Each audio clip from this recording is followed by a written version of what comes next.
हरे कृष्णा सभी भक्तों को पंचांग प्रणाम। तो आज की क्लास शुरू करते हैं।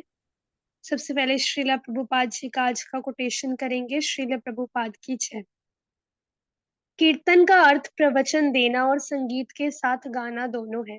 संगीत युक्त कीर्तन विशेष रूप से जन सामान्य को आकर्षित करने के लिए है, किंतु श्री कृष्ण के विषय में दार्शनिक चर्चा भी कीर्तन ही है। श्रील प्रभुपाद की जय। भगवत गीता यथारूप की जय। भगवत गीता चैप्टर 3 कर्म योग।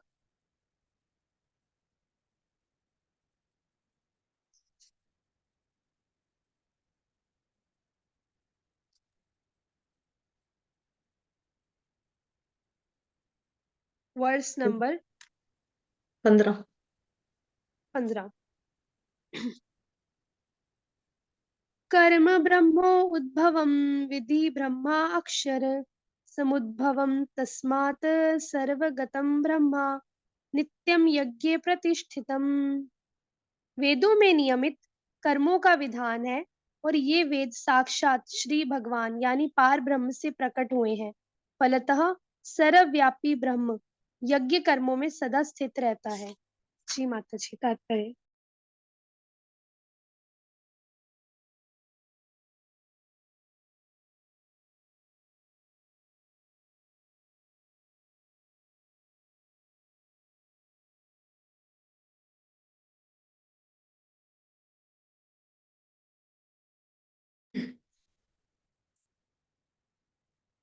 तात्पर्य जगत गुरु शील प्रभुपाद द्वारा शील प्रभुपाद की जय। इस श्लोक में यज्ञार्थ कर्म अर्थात कृष्ण को प्रसन्न करने के लिए कर्म की आवश्यकता को भली भांति विवेचित किया गया है। यदि हमें यज्ञ पुरुष विष्णु के परितोष के लिए कर्म करना है तो हमें ब्रह्म या दिव्य वेदों से कर्म की दिशा प्राप्त करनी होगी। अतः सारे वेद कर्मादेशों की संहिताएं हैं।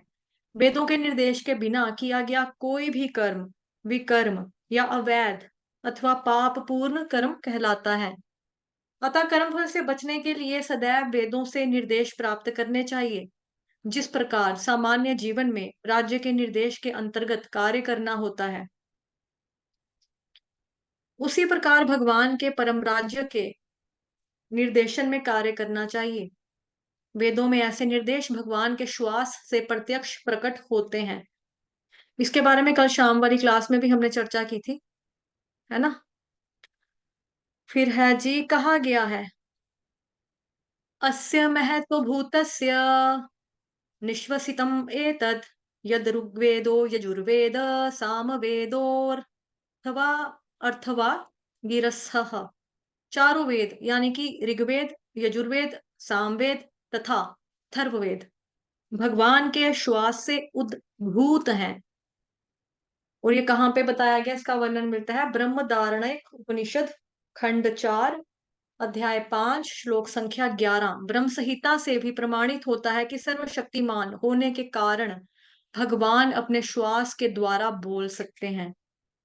तो जैसे वेदों में बता दिया कि मतलब कई लोग जो निराकारवादी होते हैं कि भगवान का आकार नहीं है, निर्गुण है, कोई गुण नहीं है। तो गुण का मतलब, निर्गुण का मतलब बेसिकली क्या होता है कि जो तीन गुणों से परे हैं, सत्वगुण रजोगुण तमोगुण, जो इन तीनों से परे हैं उसको बोला जाता है निर्गुण। निराकार, अगर निराकार है तो भगवान जी सांस कहाँ से ले रहे हैं, ये देखो कि भगवान अपने श्वास के द्वारा बोल सकते हैं। ठीक है। और वेदों में भी क्या बता दिया, वेदों में बता दिया भगवान के श्वास से ये चारों जो है वेद निकले हैं।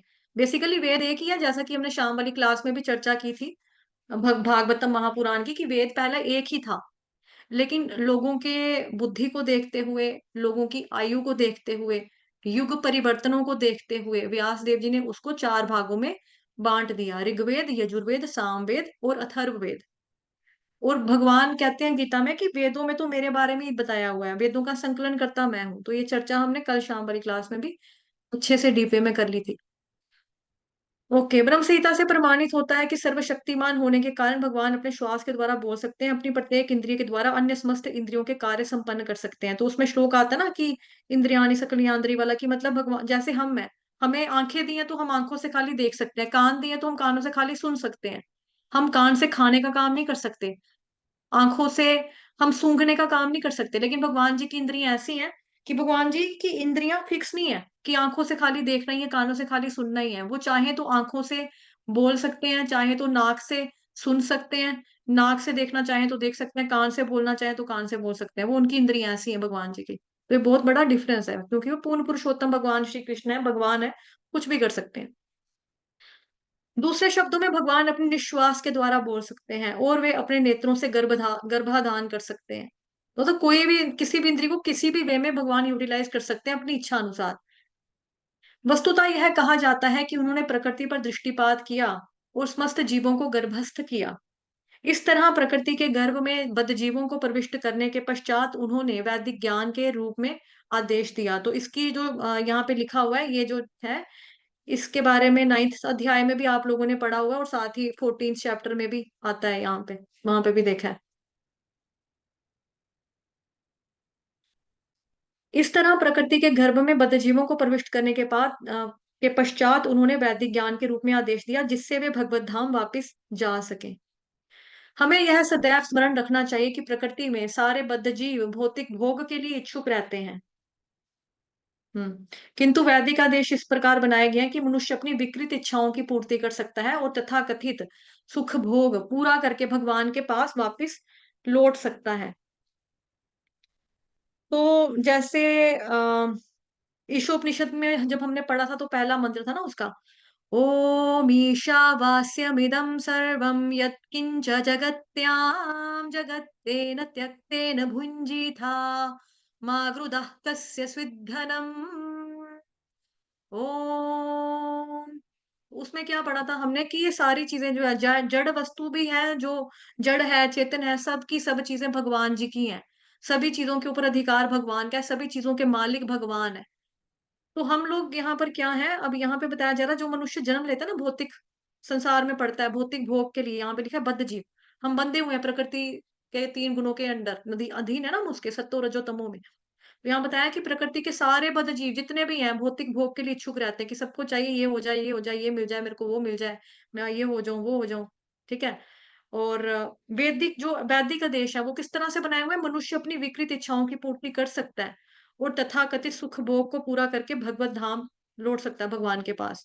लेकिन ये कैसे पॉसिबल होगा, जैसे मैंने अभी आपको जो पहला श्लोक बताया ना ईशोपनिषद का, ईशावास्यम इदम सर्वम, कि उसमें क्या बताया कि मनुष्य को चाहिए कि जितनी चीज की जरूरत है ना, उतनी संपत्ति का वो इस्तेमाल कर ले।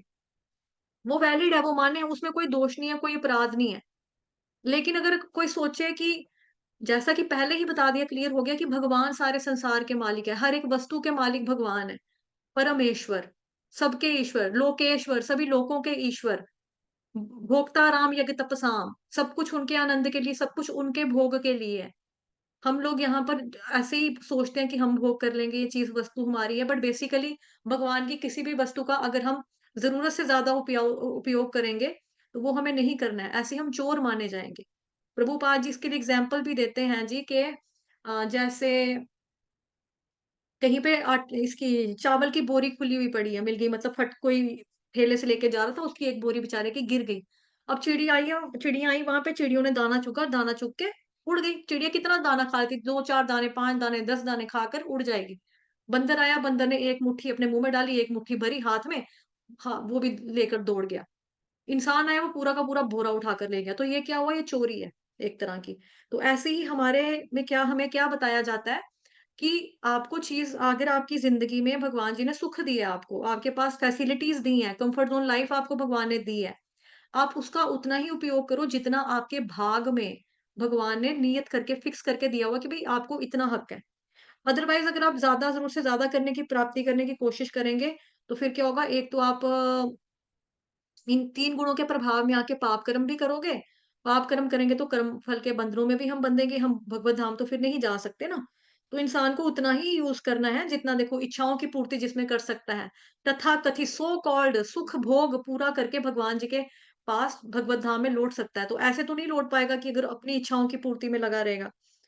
तो श्रीमद् भागवतम, सॉरी भागवतम नहीं, उसका भक्ति सामने सिंधु ग्रंथ का एक श्लोक है, अनासक्तस्य विषयान् यथार्हम् उपयुञ्जितः निर्बन्धः कृष्ण संबंधे युक्तम वैराग्यमुच्यते।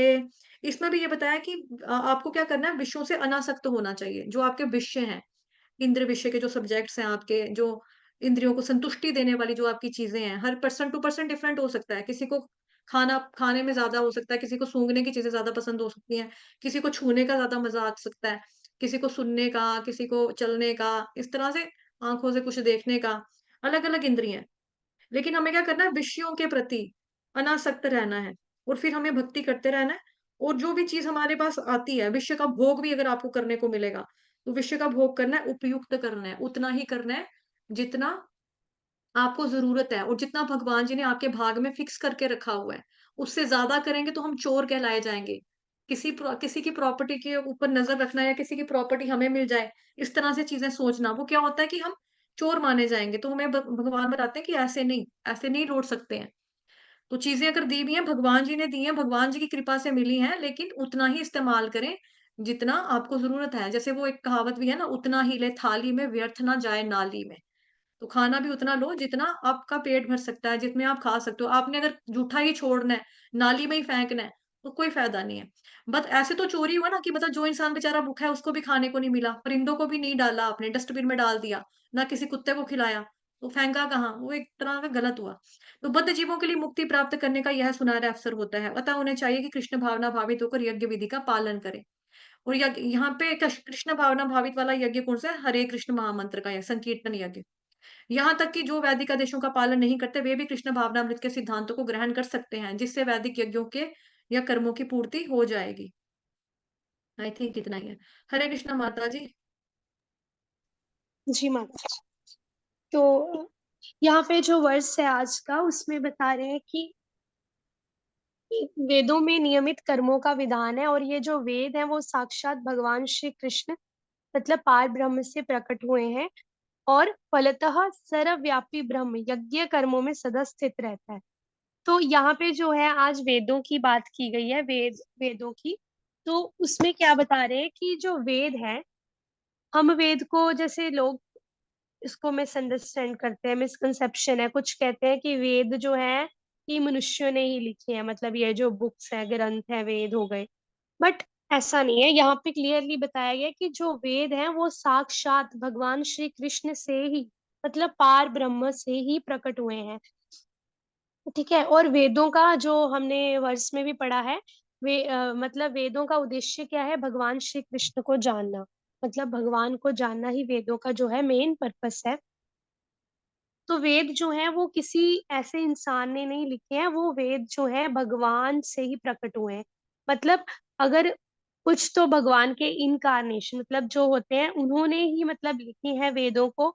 उन्होंने ही वो जो ज्ञान है, इस ज्ञान को क्या बोलते हैं? दिव्य ज्ञान। दिव्य ज्ञान को लिखा है, ठीक है, वेदों में, मतलब वेदों में डाला है। तभी जब जो गुरु के पास जाते हैं तो हम गुरु आरती में भी बोलते हैं ना, दिव्य ज्ञान हृदय प्रकाशित। मतलब दिव्य ज्ञान कैसे हृदय में प्रकाशित होता है? जब हम प्रमाणिक गुरु की शरण में जाते हैं, प्रमाणिक गुरु की शरण में जाते हैं तो उनसे हम सीखते हैं। क्यों? क्योंकि वो डायरेक्ट हमें वेदों से ही नॉलेज देते हैं।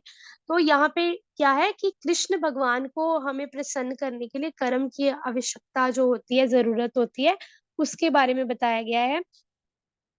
अभी जो हमें पता कैसे चलता है आगे है कर्म, कर्मों के बारे में, मतलब कैसे कर्म करने हैं, कर्मों का क्या विधान है, मतलब कर्मों की जो डायरेक्शन है, मतलब कौन से अच्छे कर्म है, कौन से बुरे कर्म है, गुड डीड्स बैड डीड्स, और कैसे कर्म हमें करने चाहिए। तो कृष्ण भावना भावित हमें कर्म करने चाहिए, ये तो हम पढ़ते ही आ रहे हैं इतने टाइम से। लेकिन ये हमें कहाँ से पता चलता है, ये हमें कहाँ से ज्ञान प्राप्त होता है? ये हमें ज्ञान प्राप्त होता है वेदों से। मतलब ये जो वेद शास्त्र हैं ये they are like manual book. मतलब जैसे हम कोई टॉय कार खरीदते हैं तो उसके साथ हमें एक मैनुअल बुक मिलती है, तो मैनुअल बुक में लिखा होता है कि इस टॉय कार को कैसे यूज करना है, कि इसके नीचे इसका बटन है, तो अब इसको प्रेस करेंगे तो ये यहाँ से रिवर्स होगा, यहाँ से बैक होगा, यहाँ से आगे चलेगा।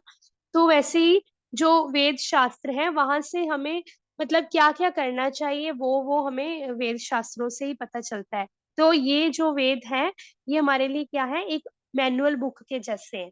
मतलब हमें कैसे अपनी लाइफ को मतलब कैसे अपने जीवन को जो है बिताना है, वो हमें कहाँ से पता है? वेदों से। मतलब वेदों से ही कर्म की दिशा प्राप्त करनी होगी। मतलब कर्म किस दिशा में करने हैं, कैसे करने हैं, वो हमें ब्रह्म से या दिव्य वेदों से, ठीक है, ये यहीं से हमें जो है प्राप्त होता है। और वेदों के जो निर्देश के बिना कोई भी कर्म किया जाता है, मतलब अगर हम वेद शास्त्रों में पढ़े बिना, मतलब उसमें जो भी लिखा है उसके अलावा जो भी हम कर्म करते हैं, मतलब उससे हट के, उसके ऑपोजिट, तो वो अवैध कहलाता है, पाप पूर्ण कर्म होता है। मतलब उसको वो मान्य नहीं होता, और उससे हम जो है भगवान के धाम जाने का, या फिर अपनी जो लाइफ में जो भी कर रहे हैं, मतलब वो ठीक से नहीं कर पाएंगे। मतलब जो हमारी दिशा है, हमारी जो डायरेक्शन है, वो क्या हो जाएगी, वो रॉन्ग हो जाएगी। तो हमें क्या करना है, यहाँ पे बताया गया, हमें अपने कर्मों को कैसी डायरेक्शन में लगाना है, वो हमें पता चलता है वेदों से। और वेद कहाँ से निकले हैं? साक्षात भगवान श्री कृष्ण से, उनके श्वास से उद्भूत है। मतलब उनकी जो सांस लेते हैं, उनसे जो है चार वेद निकले हैं। कौन से? ऋग्वेद, यजुर्वेद, सामवेद, अथर्ववेद। लेकिन अभी क्या है, क्योंकि ये कलयुग है, ठीक है, तो कलयुग में क्या है, हम इतने सारे वेद जो है नहीं पढ़ सकते, क्योंकि ये जो वेद हैं, उनको हमें पढ़ने के लिए, समझने के लिए बहुत सारा, मतलब बुद्धि चाहिए होता है, बहुत सारा माइंड चाहिए होता है, और हम उनको इजीली जो है अंडरस्टैंड नहीं कर सकते। लेकिन भगवान ने यहाँ पे बता ही दिया भगवत गीता में कि वेदों का उद्देश्य क्या है, भगवान श्री कृष्ण को जानना। ठीक है, तो हमें क्या बताया गया है, हमें प्रमाणिक गुरु ने क्या किया है, हमें भगवान ने क्या कहा है, भगवान ने भगवत गीता दी है। भगवत गीता मतलब भगवत गीता को, मतलब भगवान से निकली वाणी को अगर हम पढ़ेंगे, सुनेंगे और उसी को हम फॉलो करेंगे, तो हमें ये बाकी सारे चारों वेद पढ़ने की जरूरत नहीं है। मतलब जो सारा सार है वो इसी में आ जाता है। मतलब Bhagavad Gita is enough for us. मतलब एज पर प्रभुपाद जी, भगवत गीता और श्रीमद् भागवतम जो है हमारे लिए काफी है। उससे हमें जो है भगवान के बारे में इनफ नॉलेज मिल जाएगी, भगवान के भक्तों के बारे में सब पता चल जाएगा। और हमें अपने कर्म कैसे करने हैं, अपने कर्म किस दिशा में लगाने हैं, वो भी जो है हमें भगवत गीता से पता चल जाएगा। तो जो अभी बात कर रहे थे कि जो वेद हैं वो किसी भी सामान्य मनुष्यों ने नहीं लिखे हैं। तो ये जो ब्रह्मा जी से प्रकट हुए हैं, तो ब्रह्मा जी ने ही जो लिखे हैं, तो ब्रह्मा जी को कहाँ से नॉलेज आई? तो ब्रह्मा जी को नॉलेज जो आई है वो भगवान से ही है। भगवान ने ही जो है ब्रह्मा जी को ज्ञान दी। ठीक है, तो हम ये शुरू से पढ़ते आ रहे हैं कि ब्रह्मा जी जो है वो सृष्टि के रचिता हैं। लेकिन उनको नॉलेज कहाँ से मिलती है? उनको नॉलेज मिलती है साक्षात भगवान से, भगवान कृष्ण से। तो वेदों को पढ़ने से क्या होता है, जब हम वैदिक ज्ञान लेते हैं, वैदिक ज्ञान में जो भी लिखा है उसकी डायरेक्शन को हम फॉलो करते हुए वैसे अपने कर्म रखते हैं, तो हमें क्या है, हम भगवान के धाम वापस जा सकते हैं। क्यों? क्योंकि भगवान के धाम कैसे जा सकते हैं? क्योंकि जब भगवान ने अगर शास्त्रों में लिख दिया कि आपको कैसे कैसे कर्म करने हैं, ये करना है, ऐसे ऐसे अपने कर्मों को इस डायरेक्शन में लगाना है, जैसे भोग लगवा के खाना है, ये हमें कहाँ से पता चला? ये भी हमें वेदों से ही पता चलता है ना। कौन सा यज्ञ करना है? हरि नाम संकीर्तन यज्ञ करना है, हरि नाम जप करना है, ये सब कहाँ पे वर्णित है? वेदों में वर्णित है। आरती करनी है, ये सब भी जो हमें प्रॉपर तरीके से बताया गया प्रमाणिक गुरु के द्वारा, ये सभी हमें वेदों से बताया जाता है। जो हम भगवत गीता सुनते हैं, श्रीमद् भागवतम सुनते हैं, ठीक है, ये कहाँ से आया? ये सब वेदों से आया। मतलब प्रमाणिक गुरु जो है वो भी वैदिक शास्त्रों के ही अकॉर्डिंग जो है हमें ज्ञान देते हैं। ठीक है, तो हमें कहाँ कहाँ जाना है? प्रमाणिक गुरु के शरण में। प्रमाणिक गुरु मतलब कोई भी, जैसे साधु है, कोई भी पर्सन है, हम उसको गुरु नहीं बोल सकते। तो गुरु कौन होता है? जिसमें गुरु जैसे गुण होते हैं। गुरु जैसे गुण मतलब कि गुरु जैसे गुण आप सबको पता है ना, उसको प्रॉपर ज्ञान होता है, प्रमाणिक ज्ञान होता है। उसमें जो भगवत गीता में जो गुण बताए गए हैं, दैवीय गुण, वो सब होते हैं उसमें। ठीक है, दूसरों के प्रति दयावान, क्षमा, शौचम, पवित्रता, ठीक है, ये सब होता है। और भगवान कृष्ण के जो, मतलब प्रमाणिक रूप से जो भजन करने की तरीका बताया है, वो उस तरीके से जो गुरु जो होते हैं भजन करते हैं, और अपने जो लाइफ को है भगवत गीता के अकॉर्डिंग जो है बिता रहे हैं, वो ही जो है एक प्रमाणिक गुरु होते हैं। ठीक है, और प्रमाणिक गुरु की शरण में जब हम जाते हैं, तो वो जो हमें ज्ञान देते हैं वो भी हमें वैदिक ज्ञान देते हैं, ताकि हम उसको फॉलो करके हम उसको अपनी लाइफ में अप्लाई करें, और फिर हम भगवान के धाम में वापस जा सकें। तो यहाँ पे क्या लिखा है कि लेकिन हमें ये हमेशा याद रखना चाहिए कि जो बहुत सारे बद्ध जीव होते हैं, मतलब हम जो इस संसार में फंसे हुए हैं, माया में फंसे हैं, तो बद्ध जीव जो है वो भौतिक भोग के लिए इच्छुक रहते हैं। मतलब उनको उनको क्या होता है, उनको होता है कि भोग करना है हमें, है ना। मतलब हम अपने शरीर की इंद्रिय तृप्ति करें, भोग करें। तो भोग करने के इच्छुक रहते हैं। लेकिन जो उनको क्या होता है, अगर जैसे कुछ लोग हैं उनको ये है कि हाँ, हमें हम ये वाले यज्ञ करेंगे ना, तो हम क्या है, भगवान के धाम जा सकते, मतलब स्वर्ग में जा सकते हैं, हमें स्वर्ग मिलेगा, हमें अच्छा अच्छा मिलेगा। तो ये वाली नॉलेज जो है, कर्म कांड सकाम कर्म, ये भी कहाँ से आती है, हमें वैदिक शास्त्रों से ही आती है, वेदों से ही आती है कि हमें कैसे कर्म करने चाहिए। ठीक है। लेकिन तो फिर इसीलिए बताया गया कि जो व्यक्ति चाहे वो स्वर्ग में जाने का इच्छुक है, चाहे वो भगवान के धाम में जाने का इच्छुक, भगवान के धाम में जाना चाहता है, ये सारी की सारी ये सारी की सारी नॉलेज कहाँ से मिलती है, ये वैदिक शास्त्रों से मिलती है, वेदों से ही मिलती है। तो जो प्रकृति में बहुत सारे के मतलब ज्यादातर बद्ध जीव जो हैं, वो क्या है, वो भौतिक भोग के लिए इच्छुक रहते हैं। लेकिन जो वैदिक आदेश है वो इस तरह से मतलब वैदिक आदेश जो बनाए गए हैं वो ऐसे बनाए गए हैं कि जो मनुष्य जो चाहे तो अपनी विकृत इच्छाओं की पूरी पूर्ति कर सकता है, मतलब अपनी इंद्रिय तृप्ति भी कर सकता है, सकाम कर्म भी करके भगवान के मतलब स्वर्ग को भी जा सकता है, इंद्र चंद्र की पोजीशन पे भी आ सकता है, यज्ञ वगैरह करके एज पर वैदिक शास्त्र। और चाहे तो वो भगवान के धाम में भी जा सकता है, मतलब भगवान कृष्ण की प्रसन्नता के लिए कर्म करके। तो ये जो सारा का सारा ज्ञान है, सारी की सारी नॉलेज है, वो हमें कहाँ से आती है, वेदों से। तो ये जो भगवान के धाम के बारे में जो नॉलेज दी गई है, सकाम कर्मों के बारे में, बाकी सब चीजों के बारे में नॉलेज दी है, तो ये कोई मनुष्य तो नहीं लिख सकता ना। वेदों को मनुष्य ने नहीं लिखा, वेदों को कहाँ से आया है, वेदों का जो ज्ञान है वो साक्षात भगवान श्री कृष्ण से आया है। ठीक है। अगर ब्रह्मा से आया है तो ब्रह्मा को भी नॉलेज किन्होंने प्रदान की है, भगवान श्री कृष्ण ने। तो इसीलिए हमें क्या करना है, हमें जो है कृष्ण भावना भावित कर्म करना है। कृष्ण भावना भावित होके हमें यज्ञ विधि का पालन करना है। यज्ञ विधि, अभी यज्ञ यज्ञ कर्मों को करना है। यहाँ पे लिखा है फलतः सर्वव्यापी ब्रह्म यज्ञ कर्मों में सदा स्थित रहता है। तो यज्ञ कर्म मतलब यज्ञ, कौन सा यज्ञ करना है, ये बहुत बारी अभी डिस्कस भी हो चुका है। यज्ञ करना है नाम संकीर्तन यज्ञ, हरि नाम यज्ञ, है ना। तो मतलब चैतन्य महाप्रभु ने भी क्या कहा है कि जो बुद्धिमान मनुष्य हैं, जो कलयुग में बुद्धिमान मनुष्य हैं, वो क्या करते हैं, हरि नाम संकीर्तन यज्ञ से अपना जीवन जो है बिताते हैं और दूसरों को भी हरि नाम संकीर्तन यज्ञ का प्रचार करते हैं।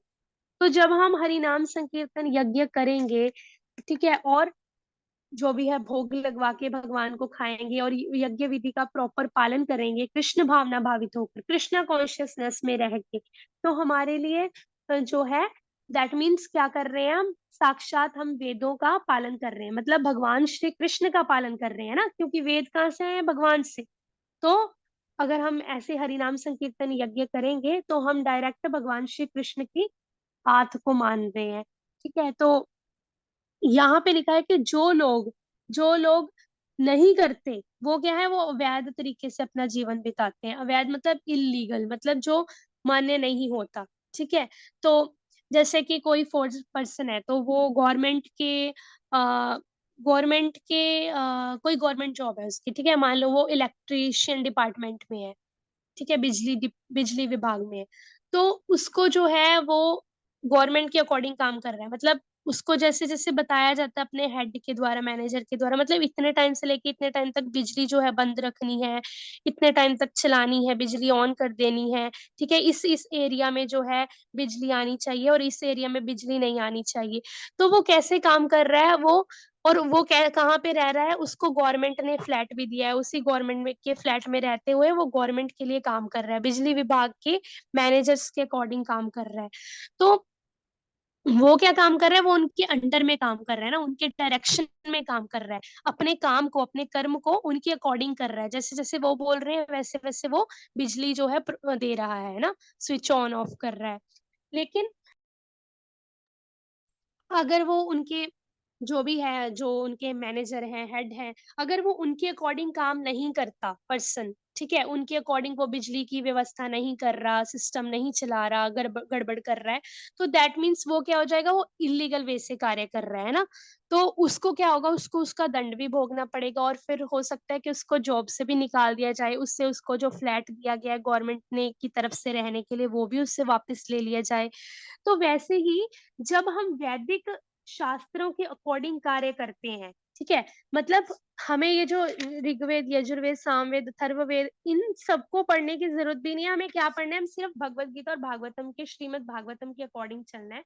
तो जब हम भगवद गीता के अकॉर्डिंग और प्रमाणिक गुरु के अकॉर्डिंग निर्देशों के अकॉर्डिंग अपने कर्मों को लगाएँगे, उस डायरेक्शन में लगाएँगे, तो हम भी क्या है, हमें हम भी टिके रहेंगे, मतलब हम भी भगवान के धाम में पहुँच जाएँगे। लेकिन अगर हम इल्लीगल वे से करेंगे, जैसे वो गवर्नमेंट के ऑफ़िस में लगा हुआ एम्प्लॉयी करता है इल्लीगल वे से कार्य, अगर हम वैसे करेंगे, मतलब हम वैदिक शास्त्रों के अकॉर्डिंग नहीं चलेंगे, श्रीमद् भगवद गीता के अकॉर्डिंग अपने कर्मों को डायरेक्शन नहीं देंगे, तो हमें क्या करेगा, हमें फिर भोग मतलब यहीं पे रुकना पड़ेगा। यहीं पे मतलब बार-बार योनियों में जो है अन्य-अन्य योनियों में चक्कर लगाना पड़ेगा, 84 लाख योनियाँ जो है कभी पेड़ बनना पड़ता है, कभी कीड़े-मकोड़े, कभी जलचर, कभी कीड़े-मकोड़े हो गए, पंछी हो गए, जानवर हो गए, मतलब ये सब जो है हमें बार-बार फिर हम यहीं पे टिके रहेंगे। लेकिन भगवान क्या कह रहे हैं, तो इस जो है आज के जो वर्ष है उसका सार क्या है? उसका सार यही है, मतलब उसकी जो शिक्षा है वो यही है कि हमें जो अपने कर्मों को, अपने नियमित कर्मों को, यहाँ लिखा है ना नियमित कर्मों को, मतलब अपने जो डेली के जो हम कर्म करते हैं, हमें उनको कैसे लगाना है? हमें भगवद गीता के वेदों के अकॉर्डिंग, मतलब भगवद गीता के अकॉर्डिंग जो है हम अपने कर्मों को डायरेक्शन देनी है। क्यों? क्योंकि भग ये जो वेद हैं, ये जो ग्रंथ हैं, ये कहाँ से आए हैं? भगवान श्री कृष्ण से आए हैं साक्षात। तो अगर हम ऐसे लगाएँगे तो हमें सुनहरा अवसर प्राप्त होगा। कौन-सा सुनहरा अवसर प्राप्त होगा? भगवान के धाम को जाने का। जी माता जी। नहीं तो हमें बार-बार क्या है, जन्म जो है जन्म मृत्यु के चक्कर में पड़ना पड़ेगा। पुनरपि जनन पुनरपि मरणम, ठीक है? तो बार-बार हमें जन्म मरण के चक्कर में पड़ना आना पड़ेगा। तो हमें क्या करना है, हमें अपने आज की शिक्षा यही है कि हमें अपने कर्मों को किस डायरेक्शन में लगाना है, उसके लिए ये मैनुअल बुक दी गई है। मैनुअल बुक मतलब कि डायरेक्शन, कैसे कर्मों को डायरेक्शन देनी है, उसके लिए हमें ये भगवद गीता दी गई है। तो हमें भगवद गीता को फ़ॉलो करके, ठीक है, हमें भगवान के पास जा सकते हैं, भगवत धाम को जा सकते हैं और ये हमारे लिए मुक्ति प्राप्त करने का सुनहरा अवसर है। तो जब हम और दूसरा क्या है, हमें कृष्ण भावना भावित होकर यज्ञ विधि का पालन करना है। तो कौन-सी यज्ञ विधि? जैसे कि पहले ही डिस्कस हो चुका है कि आज के टाइम में जो हम यज्ञ पहले पहले के टाइम में जो द्वापर त्रेता युग में यज्ञ होते थे, वो यज्ञ जो है हमारे लिए पॉसिबल बिल्कुल भी नहीं। तो हमें कौन से यज्ञ करने हैं? हमें हरिनाम संकीर्तन यज्ञ, मतलब कलयुग के लिए हरिनाम संकीर्तन यज्ञ जो है पर्याप्त है, इनफ है, काफ़ी है। हरेर नाम एव केवलम, कलो नास्तेव नास्तेव गतिर अन्यथा। मतलब कलयुग में हरिनाम के अलावा, मतलब केवल हरिनाम, हरिनाम, हरिनाम ही काफ़ी है कलयुग में। और हरिनाम के को अलावा कोई भी मुक्ति का, मोक्ष का या भगवान के धाम जाने का या कृष्ण प्रसन्नता प्राप्त करने का उपाय नहीं है, नहीं है, नहीं है। ठीक है? तो ये इन वैदिक शास्त्रों को हम पढ़ें, मतलब भगवद गीता को पढ़ के हम अपनी कर्मों को डायरेक्शन दें, दिशा दें, तो उससे हम भगवान के धाम लौट सकते हैं। और अगर कोई भगवान के धाम, जैसे ज़्यादातर लोग जो होते हैं जब नए-नए भक्ति में आते हैं, मतलब भक्ति में आए भी नहीं होते, वो उनको होती है स्वर्ग जाने की इच्छा होती है, तो वो भी जो है हमें वैदिक शास्त्रों से ही पता चलता है। वो भी डायरेक्ट वैदिक शास्त्रों से सकाम कर्मों के बारे में पता चलता है। तो वो भी सब किसके लिए है? वो डायरेक्टली, इनडायरेक्टली कृष्ण भगवान के लिए ही है। तो भोक्ता राम यज्ञ तपसाम, ठीक है? तो जो है भोक्ता कौन है? भगवान श्री विष्णु, भगवान श्री कृष्ण हैं। तो हरे कृष्णा सभी भक्तों को पांचांग प्रणाम। जी माता जी। हरे कृष्णा। वैसे तो माता जी ने सब बता दिया है। तो जो माता जी श्लोक बता रहे थे कि इसी में फँसे रहेंगे वरना अगर ये वाले यज्ञ में पड़ेंगे तो। क्योंकि जैसे कि चर्चा ऑलरेडी बहुत बार कर चुके हैं कि हर युग में आत्म साक्षात करने का प्रोसेस जो होता है वो डिफरेंट होता है। सतयुग में ध्यान का था, मेडिटेशन का था। द्वापर युग में विग्रह सेवा का था। त्रेता में यज्ञ वाला था।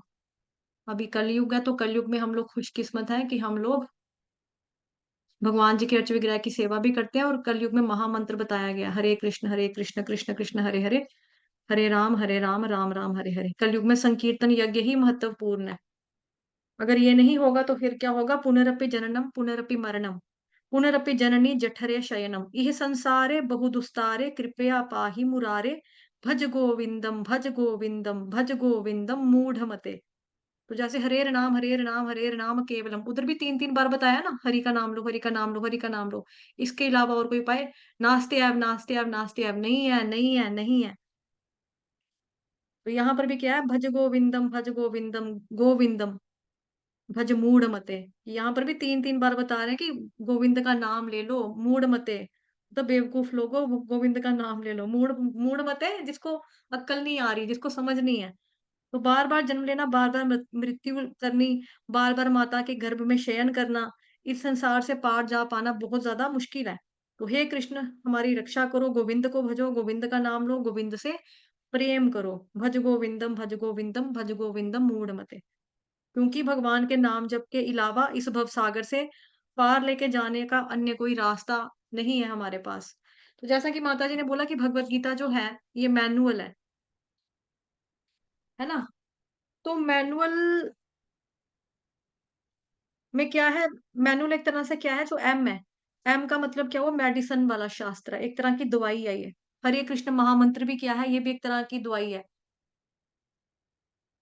राम नाम जपिए, जन्म जरा के रोग मिटाइए, है ना? एक राम अमृतवाणी बुक है, आपने सुनी होगी, पढ़ा पढ़ा बड़ी होगी, उसका पाठ होता है राम अमृतवाणी का, उसमें भी आती है लाइन, यही लाइन आती है जो भी बोली मैंने,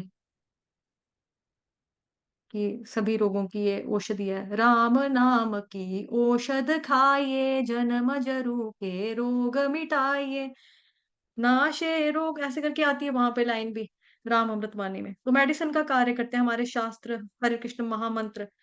जैसे मान लो किसी की जिंदगी में कलमश है, सबकी जिंदगी में है, किसकी जिंदगी में नहीं है? जो भौतिक संसार में आया है वो आया ही कलमश खाने के लिए, आया ही आया ही वो यहाँ पर दुखी होने के लिए है। तो काम वासना होती है हमारे अंदर, लोभ होता है, मोह होता है, इस तरह की सारी चीजें होती हैं। अगर कोई व्यक्ति शास्त्र उठाए और पढ़े, तो शास्त्र बेसिकली क्या करता है? मेडिसिन का कार्य करता है। और जैसे कि परसों ही हमने अभी पढ़ी है दोपहर वाले बैच में अजामिल की कथा, तो उसमें क्या हुआ? उसने भगवान का नाम ही तो कार्य किया, जो भी किया। एक और एम होता है, उसका मतलब होता है मैप। मैप मतलब नक्शा। मैप में हमको पता लगता है ना, हमने कहाँ जाना है, कहाँ से निकलना है, कहाँ पहुंचना है, शुरू कहाँ से करना होगा, जाना कैसे है, इस तरह से। तो चौथा जो एम है वो होता है मॉडल। मॉडल मैप तो 2D होता है, लेकिन मॉडल 3D भी होता है। पहाड़ कैसे आएंगे? पहाड़ ऊंचे है, नदी कहाँ से आएगी, नदी कहाँ से होकर बहती है, नदी फिर कहाँ चली जाएगी, सो 3D मॉडल। तो ऐसी केस स्टडीज होती हैं जो कि बेसिकली मॉडल की तरह कार्य करती हैं हमारी जिंदगी के अंदर, और उनको देखकर हम समझ पाते हैं कि ये व्यक्ति यहाँ पर फंसा हुआ है, इस दिशा में मैं भी चल रहा हूँ तो मैं भी फंस जाऊंगा अगर मैं गया तो मॉडल और मैप से हमको पता चलता है शुरुआत की, हमारी शुरुआत हमें कहाँ से करनी है, रास्ता हमारा कैसा होगा, पहुंचना कहाँ पे है, कैसे पहुंचेंगे। तो इस चीज की बहुत ज्यादा डिटेल्ड डिस्क्रिप्शन मिलती है हमको बाय केस स्टडीज। जैसे ये हो गया मॉडल, के साथ साथ एक तरह का शीशा, मिरर। शीशा क्या करता है? हमें हमारी शक्ल दिखाता है, आईना, आईना दिखाता है हमें। तो शास्त्र पढ़ के हमारे खुद की पोल खुल जाती है, ये तो मेरे बारे में लिखा हुआ है, ये तो शीशा है, ये अर्जुन ने जो भी पूछा ये तो मेरा भी सवाल था, मैं भी ऐसा ही सोचता था पहले, ऐसा क्यों होता है, ऐसा क्यों हो गया। तो मिरर जो होते हैं, शीशे जो होते हैं, एक तरह की क्या होते हैं, पोल खोल देते हैं हमारे जो शास्त्र होते हैं। साथ ही एम का मतलब होता है मसल, उसको पढ़ के हमें शक्ति मिलती है। आस-पास के जो हमारे टेम्पटेशंस होते हैं, जिन चीज़ों को देखकर हमारी, कई बार होता है कोई इंद्र विषय की जो वस्तु होती है हमारे सामने आ जाती है, हमें क्रेविंग होने लगती है कि वाओ! हमारे सामने ये आ गया, इसको खा लेते हैं पहले, कोई बात नहीं। तो जो हमारे आस-पास के टेम्पटेशंस होते हैं, प्रलोभन होते हैं, उनसे हम कैसे लड़ाई करें, कैसे लड़ें? तो दिव्य ज्ञान को प्राप्त करके हमारी बुद्धि बेसिकली क्या होती है? सशक्त होती है। और जो बुद्धि हमारी शुद्ध होती है, ताकत वाली बनती है, सशक्त, जैसे कि M stands for muscle, muscle strong होंगे ना हमारे, तो फिर क्या होगा? बुद्धि हमारी जो सशक्त होगी, तो फिर जो भी प्रलोभन हमारे मन के अंदर आ रहे हैं ना, उनको हम सँभाल पाते हैं। तो जैसा कि बताया कि ये जो जगह है, ये लड़ने मतलब कि हमने इससे लड़ना कैसे है, प्रलोभनों के साथ लड़ना कैसे है। तो हर व्यक्ति जो संसार में आया है, अगर जैसे इंडियन आर्मी का कोई फौजी भी है, वो भी सरहद के ऊपर जाकर लड़ता ही है ना। उसको लड़ने के लिए बंदूक चाहिए, नहीं तो कोई भी पाकिस्तानी आएँगे, मार-मूर के चले जाएँगे बेचारे को, वो क्या कर लेगा? उसके पास अगर बंदूक नहीं होगी तो। ऐसे ही हम भौतिक जगत में यहाँ पर संसार में आए हुए हैं, हमारे पास भी शस्त्र है, हरि नाम जप, माला, हमारा बीट बैग। इसके थ्रू हम लड़ सकते हैं, अपने अंदर की चीज़ों से, अपनी बाहर की चीज़ों से और भगवान जी के धाम में हम जा सकते हैं। माया बार-बार आती है, सामने आ जाती है। प्रभुपाद जी तो कहते हैं, आपकी ज़ुबान से कृष्ण का नाम हटा, कृष्ण के बारे में दिमाग से चिंतन आपका हटा, तो सोचो उसी वक़्त माया ने आपको आकर घेर लिया। और सोचो कि माया कैसे अटैक करती है, क्या-क्या नहीं करती है माया। लेकिन जब हमारी मसल स्ट्रॉन्ग होंगे, हमारी शक्ति होगी, तो जितनी भी आस-पास की जो चीज़ें होंगी, टेम्पटेशंस हो, प्रलोभन आए, लालच आए, हम उनसे लड़ सकते हैं। दिव्य ज्ञान को प्राप्त करके हमारी बुद्धि ताकत वाली हो जाएगी। जब बुद्धि सशक्त होगी, तो जितने भी प्रलोभन हमारे मन में, लालच, जो चीज़ें भी आते हैं, हम उनको सँभाल पाते हैं, कंट्रोल कर पाते हैं, अपने मन को गाइड कर पाते हैं, एजुकेट कर पाते हैं। नहीं, ये गलत है, ये सही बात नहीं है, कोई बात नहीं, इट्स ओके। कई बार होता है कुछ चीज़ें हो भी जाती हैं, लेकिन हमें थोड़ा आगे बढ़ना चाहिए ना फिर। तो इसलिए हमें शक्ति प्राप्त होती है। तो वेद शास्त्र जो हैं, इस प्रकार से वो मसल का कार्य भी करते हैं कि इस प्रकार से हम मसले ना जाएँ, इंद्र तृप्ति के चक्कर में। इसलिए एम का मतलब मसल्स भी होता है। इसलिए एक और एम है, उस मतलब एम का मतलब क्या-क्या बताया, मैनुअल बताया, मेडिसिन बताया, मैप बताया, मॉडल बताया, मिरर बताया, मसल बताया। ये 6 एम है जो कार्य कर रहे हैं, हमारी ज़िंदगी में शास्त्रों के माध्यम से। 6 तरह के एम जो बताए मैंने, medicine, map, model, manual, mirror, muscle. Manual आपको माताजी ने बताया ना कि भगवत गीता हमारे जो शास्त्र है, वेद है, शास्त्र है, भगवत गीता है, भागवतम है, ये मैनुअल है। तो हमारी ज़िंदगी में शास्त्रों के माध्यम से ही ये कार्य करते हैं। इसलिए हमको शास्त्रों का अध्ययन करना चाहिए, पढ़ना चाहिए, श्रवण करना चाहिए और ये सोचकर कि शास्त्र बेसिकली जो है वो भगवान जी की कृपा है और श्रुति और स्मृति, इन दोनों के माध्यम से भगवान हम पर कृपा बरसाते हैं। श्रुति के अंदर भगवान अपने कोड दे रहे हैं। स्मृति के अंदर भगवान उन कोड्स को एक्सप्लेन कर रहे हैं। तो ऐसा नहीं है कि हम श्रुति को मानेंगे लेकिन स्मृति को नहीं मानेंगे। जैसा माताजी ने बोला कि लोग सोचते हैं कि वेद लोगों ने लिख दिए। लोगों ने नहीं लिखे, ऋषि वेद व्यास ने लिखे हैं। और जिस दिन मैंने आपको कृष्ण भगवान जी का एक्सपेंशन पढ़ाया था, डिटेल में वर्णन किया था सभी अवतारों के बारे में। वहाँ पर ऋषि वेद व्यास जो हैं, वो भी बताया जा रहा है कि वो क्या हैं? शाक्तेय ग्रंथावतार भगवान जी के। शाक्तेय मतलब उनको शक्ति दी है। किस चीज़ की? ग्रंथावतार, ग्रंथ लिखने की शक्ति दी है भगवान ने। वो भी उन्हीं से आ रहे हैं। तो ऐसा नहीं किसी भी ऐरे-गैरे नत्थू खैरी ने आके आपकी किताबें लिख दी, धर्मशास्त्र लिख दिए। वायरस चल रहा है, कुछ नहीं है, आ तेरे को यहाँ पे बैठ जा, पेड़ के नीचे, ठंडी-ठंडी हवा में, लिख दे हमारे ग्रंथ और साथ में पैसे भी मिल जाएँगे, खाना भी हम खिला देंगे। ऐसा नहीं है। ये ऋषि वेद व्यास ने लिखे हैं, जो भगवान जी के शाक्तेय ग्रंथावतार हैं। अगर वेद उन्होंने लिखे हैं, भगवत गीता भी उन्होंने लिखी है, भागवतम महापुराण भी यही उन्होंने लिखे है। भगवान ने उनको दिया है ये ज्ञान लिखने का। और जैसा लोग जो सोचते हैं कि ये हम मानेंगे, श्रुति को मान लेंगे, वेद आधे लोग होते हैं ना वेदों को मानेंगे, लेकिन भगवत गीता को नहीं मानेंगे, स्मृति को नहीं मानेंगे, स्मृति को मानेंगे तो श्रुति को नहीं मानेंगे। तो बेसिकली हमें दोनों को मानना चाहिए। लेकिन हाँ, जो स्मृति है, स्मृति और इस नॉलेज को जो आगे लेके चलती है, इसलिए चाहे श्रुति हो या स्मृति हो, दोनों भगवान से ही आ रही हैं। जैसा कि हमने श्लोक में भी सॉरी तात्पर्य में पढ़ा ना यहाँ पे आज प्रभुपाद जी के। इधर भगवान जी के श्वास से प्रकट हुए।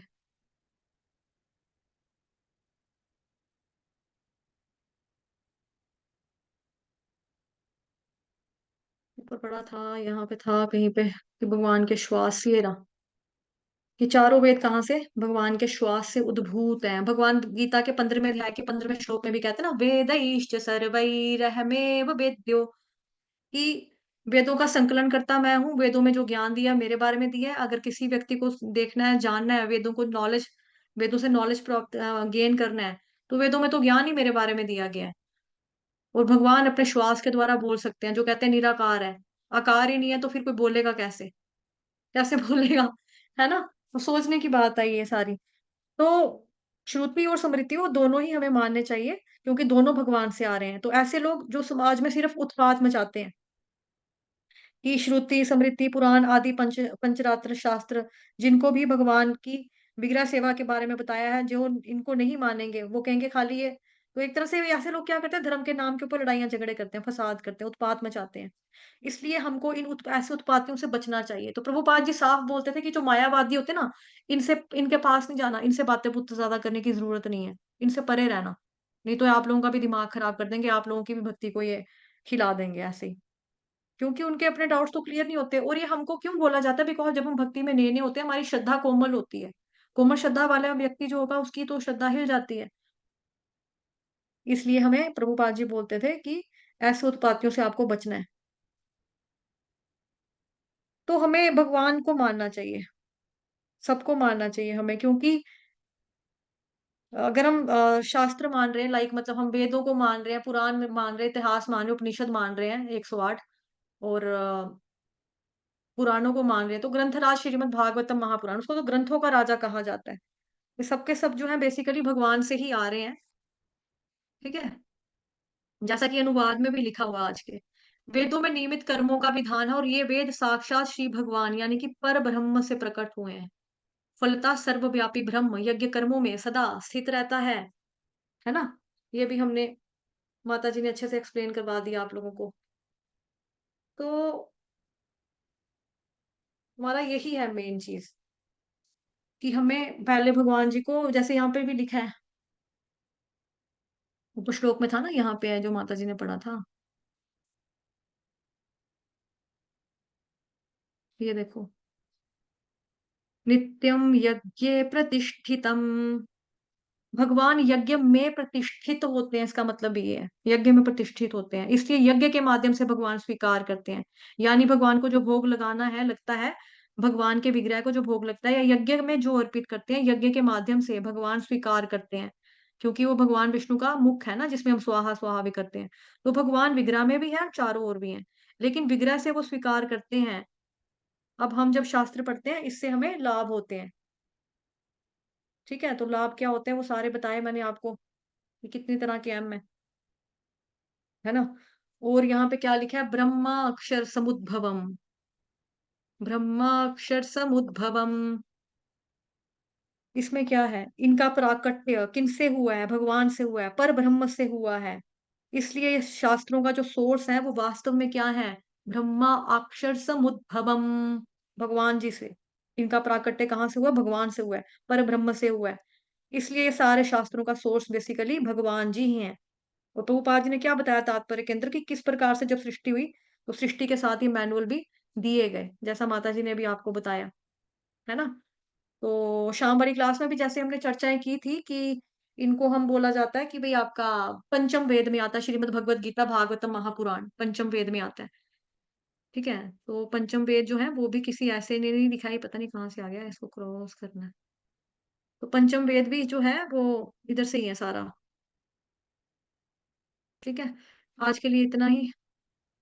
दोपहर को 1 बजे वाली क्लास में मिलते हैं। अगर जो शाम वाला बैच है उसका टाइम 5 बजे कर दें या 4 बजे कर दें, तो आप लोगों को चलेगा?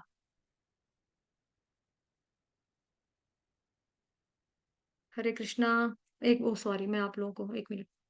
वाञ्छाकल्पतरुभ्यश्च कृपा सिन्धुवैव च पतितनां पावनेभ्यो वैष्णवेभ्यो नमो नमः। अनंत कोटि वैष्णव वृंद की जय। जगत गुरु श्रील प्रभुपाद की जय। श्री कृष्ण चंद्र भगवान की जय। ग्रंथराज श्रीमद् भागवतम महापुराण की जय। श्रीमद् भगवद गीता यथारूप की जय।